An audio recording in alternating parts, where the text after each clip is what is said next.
Pokemon trainer. Interesting matchup here. Don't see a lot of Robins these days. Actually, this is just going to jump right into it. A very rare occurrence to see a male Robin player as well. Oh, that's actually very true, yeah. This is a completely different character, you know. It's Juuuuul. Okay, I didn't recognize by face, but I know the tag. That's kind of weird. We hadn't seen this pool at all because they had a couple good representatives, and they had Juuuuul and Diz, actually. I would have loved to see Diz, but maybe they were just on the other stream for the moment. Diz is a homie. Yeah, they're too cool for us. Yeah. Yeah, Juuuuul versus Shine here can be a very interesting matchup. I think on paper, PT kind of has a pretty big edge here. I think Squirtle's combo game comboed with like Ivy's edge guard game and then just Charizard in general. Yeah. Kind of devastating for Robin. Especially like the fact that I feel like Robin just has a hard time dealing with Squirtle, especially. The smaller hitbox, the faster combos, but the lighter weights. Yeah. What a great catch. I mean, he knew the exact trajectory. You can see that Juuuuul is a master tactician. Absolutely. He played Lunatic Plus. Yeah. Lost no characters. Yeah. Or maybe he did. He knows the sacrifices he needs to make in order to get a W. Sometimes that's how it be. Yeah, he's actually putting in the work really hard in this game. He's actually started this amazingly, forcing Shine onto the Charizard here. The movement, the B reversals is immaculate. Yeah, I mean, like, it's kind of scary too, like to be in the situation as the opponent where you're like he's got that movement coming out, and you just don't really know what he's going for. All right, edge guard situation. Still quite a full book on Elwin, so even if he gets knocked off a few more times. Oh yeah, I think that's probably the least of his concerns right now. But Charizard up smash out of shield, it's a devastating move, honestly. Yeah, a great parry. So parry too. Immediately switching to Ivysaur rather than going for Squirtle, knowing that he could die at any second. Right, we saw that in the first stock there. The Squirtle died pretty friggin' early. Yeah, so. I think he was like just barely over 100% when he died too. Just getting caught out by that 11 sword there, and another stock off of Shine. Juuuuul looking really, really good so far. Yeah. Only 1% on this stock, you know. All right, we're finally seeing a combo from Shine here. And quickly interrupted with an Arc Fire. Yeah, really good conversion there, actually, from Shine. He's sort of starting to get things going here, but Juuuuul answering right back. The B reversal, switching it up into the back air, sending him off stage, PK Fire. Okay, he makes it back anyway, has the book in hand. That back air from Charizard is so scary. Didn't quite connect there, but you got to be so cognizant of that. Yeah. That can delete your stocks, especially with that sweet spot. That up air would have done it, but he had the Bronze Sword, unfortunately. Levin Sword just finished charging up. We're probably going to see a kill option right about now. Arc Fire at ledge, too, it's so hard to get through sometimes. That platform was just the way. If he had got that B reversal Arc Fire, that would have set up a beautiful kill. But was that Thoron? Did he use Thoron? Yeah. At the he top just threw of the it out, and screen. it just killed him. There's no cutscene or anything. He just died. It looked very goofy to me, honestly. But, I mean, yeah, very solid game from Juuuuul. I mean, he looked like he was just not bothered, honestly. That looked like a round one. That was just a quick pickup for that W. And I wonder how much experience Shine has with Robin. Obviously, like I was saying, we don't see a whole lot of Robins these days, so wondering if that sort of plays a part there, just the matchup experience. Like I was saying earlier, there's so many characters in this game, dude. Yeah. Like you're just bound to not know one of them. I mean, you can only have so many players of a certain character in your region, you know. I mean, Robin is like a very specialist character, so you can see like tons of Robins on a week-to-week basis when you go to your locals. But seeing like a real representative of Robin, yeah, it's. Well, I think it's also the playstyle of Robin too. I think Robin has the potential to not be one of those like linear characters. I think this also applies to a character like Snake, for example. Yeah.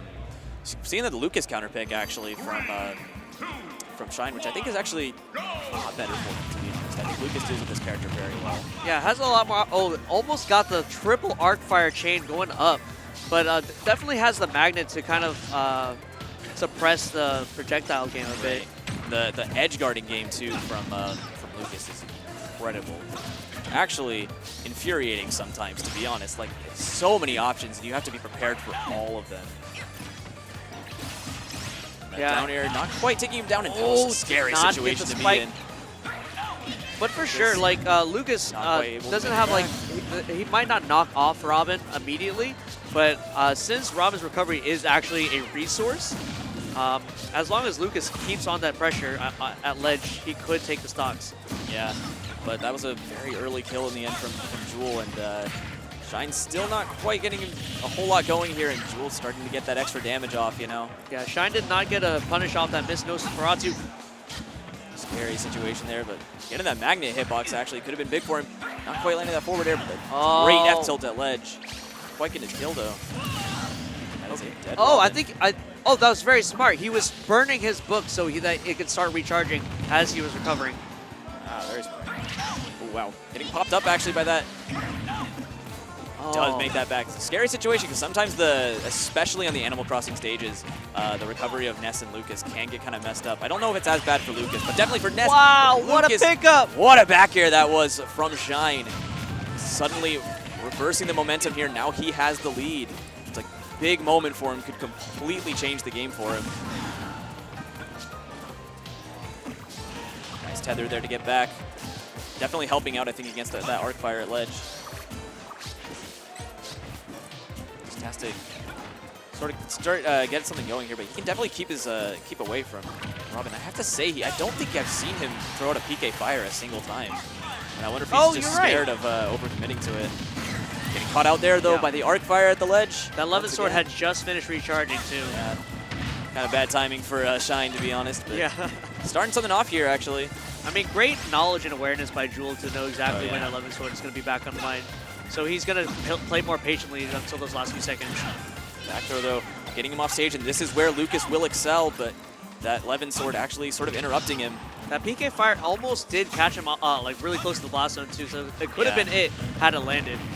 Right, great grab there. Obviously, such a rough spot for Shine to be in, and it's still getting worse for him. I feel like if he didn't go for that arc fire, he would have like just gotten the kill outright. Yeah. Shine, such a rough spot here. Landing that PK fire though. Can he take this game? This is a really close game and really pivotal for Juuuuul and Shine. It's a rough spot to be in, and that's he drifts back! Beautiful drift. But can he keep himself alive at 141 here? Good there. Into the dash attack. Where's the follow-up though? B reversal, PK fire, gets off stage. That up throw. That's it. Wow. The top, the star KO in the end from Shine, and just about taking that game. It looked really rough for him, honestly. Like the way when he was off stage, he was out there for a while, and I thought Juuuuul had him, but yeah, and just about. You saw the pickup on that back here, which was super pivotal for this game. Otherwise, it would not have been close as it was. They were at almost exact same percent when he took that last stock. Yeah, no, it was a very good mental resilience, I think, from Shine. You know, when you're in that situation, especially when you're being edge guarded on your last stock like that, it can be so scary, especially by a character like Robin, where you have to account for so much. Right. It can sort of go into a little bit of a panic while you're trying to like figure out like sort of what's going on. But he did a really good job of sort of keeping his cool, making it back to stage, and just like throwing out the right options when he needed to, you know. And that up throw, you know, honestly, I wasn't really sure. I really wasn't sure whether or not that would kill, but I mean, he was at 140%, like both of them. So the amount of rage that was present, also a key factor. Very good thing that it worked out for him there. And the Lucas counter pick, we're still sticking with it. Going back to Smashville, actually. Definitely worked out for him, I think, better than the PT. The PT was just not really working out for him. Lucas definitely doing better, but Juuuuul still has a little bit of an edge here. I think like that game was just a little bit too close for comfort for Shine still. Yeah, I think Juuuuul's counting on the fact that he's not going to get that clutch again and can actually just seal out the deal. Another one of those things where Juuuuul's going to say, all right, I will simply not get back aired this time. Yeah. And I'll keep my stock for another like 50% or whatever, and that'll sort of change things. But now off stage once again, the down smash does connect. Oh! And so does the PK. He's going to live, though. Yeah, it's not quite as strong as Ness by any means, unless you hit the whole thing. That is the ugliest get-up attack ever. He kind of just shoves himself above the ledge and just puts out his sword. He's dead. Back throw? No, not quite. No. Maybe a little bit more rage on Lucas would have done it, but good DI in the end from Juuuuul. All right, 11 sword toss. Oh, no, he's got the book. Barely misspaced that PK fire. Rolling, not the right option there. Getting caught by the Alpha Thunder. Well, fire to fire, and that Nair's going to take it. Yeah, doing a really good job with the arc fire ledge conversions. Like, just having it out there in the first place, but also having the perfect follow-up every time it does connect. Great Zera into forward air, though, from Shine. Evening things out right away. That's so important to be able to just answer right back after you lose a stock. Obviously, you want to compose yourself. You don't want to just rush in, but if you can just take one right back, that can be so big. I'm actually very surprised that Shine even started with PT because his Lucas has been proving to be amazing. Definitely working out for him here. And the down air. Oh no! For a moment, I thought Lucas died, but no. This stage definitely not working out for Juuuuul at the moment. He still could even this up pretty quick. Yeah, getting that jab there, like just extra damage, man.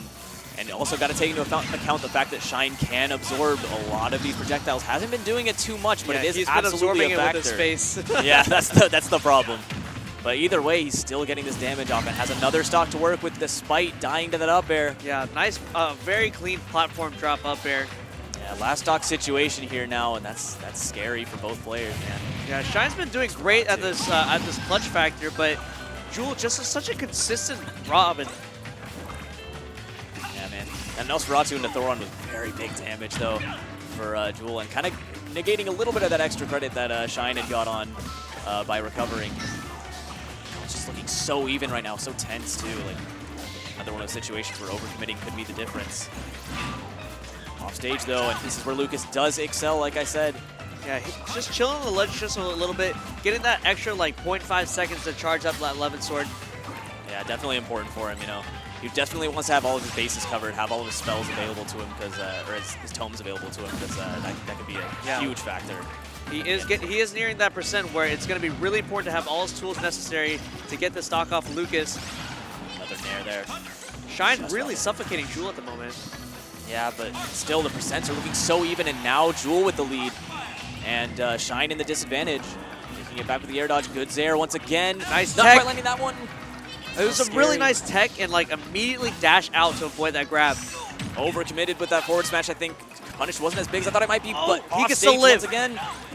He's still back on stage. That forward air. Thought we might see a down air. So tense right now. Great drag down. Up throw has to be it from Shine. What a conversion that was. And we are going on a trip right now. I'm about to put my hands up. I'm like, woo! Oh, yeah, but that is it. Fantastic set in the end. What a great wave from Shine. And a good finish. That set was so close. Yeah, man. They were at like almost even percents for like the entire last stock of that game.